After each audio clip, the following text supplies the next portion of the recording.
Tuwang-tuwa si Mang Ramon matapos makatanggap ng libreng sariwang gulay habang siya ay kumakain sa Walang Gutom Kitchen sa Pasay City. Para sa kanya, malaking bagay ang natanggap na biyaya at ang pagtungo sa Walang Gutom Kitchen matapos mawala ng trabaho sa pagiging tagabalot ng abono sa Bulacan. Naramdaman na okay naman yun. Nagpasalamat din ako. Araw-araw kumakain ako. Si Nanay Rosemary, wala ring pagsidla ng tuwa sa natanggap na sariwang gulay. Malaking bagay rin para sa kanya ang araw-araw na libreng pagkain. Malaking bagay dahil kung ikaw bibili ka pang almusal tanghalian, yung income ng 200 kulang, at least gabi lang 60 pesos lang. Okay. May isave mo, may pabili ka pang gamot.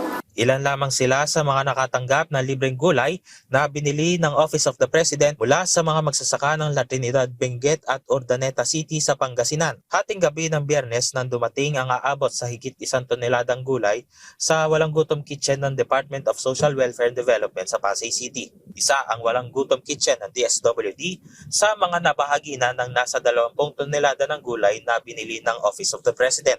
Bukod sa Walang Gutom Kitchen ng DSWD ay makatatanggap rin ng gulay ang mga komunidad sa Metro Manila tulad ng mga lungsod ng Caloocan, Navotas, Malabon, Quezon City, Pasay, Maynila, ang New Bilibid Prison sa Muntinlupa City, Manila City Jail at mga ampunan. Para sa officer in charge ng Walang Gutom Kitchen na si Ramil Tapoy, malawak ang maaabot ng tulong na ipinagkaloob ng Office of the President. Nagpapasalamat po kami kasi mas napainam po yung aming serbisyo para po sa ating mga kababayan.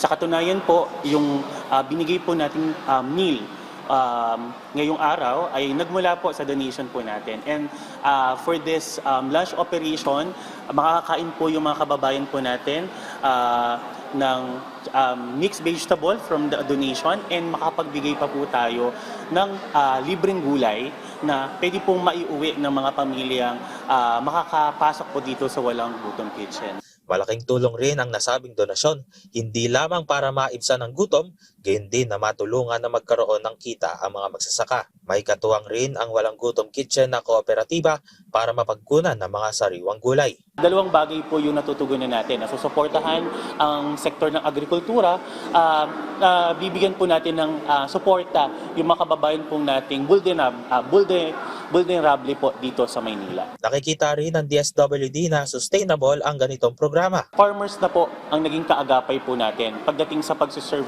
ng pagkain, which is it able us po na ma-ensure na fresh, mura, at mas marami pa po kami maaabot ng mga kababayan po natin na nakararanas po ng involuntary hunger. Plano ng Walang Gutom Kitchen sa ilalim ng pag-abot program ng DSWD na mapalawak pa ito. Gab Humilde Villegas para sa Pambansang TV sa Bagong Pilipinas.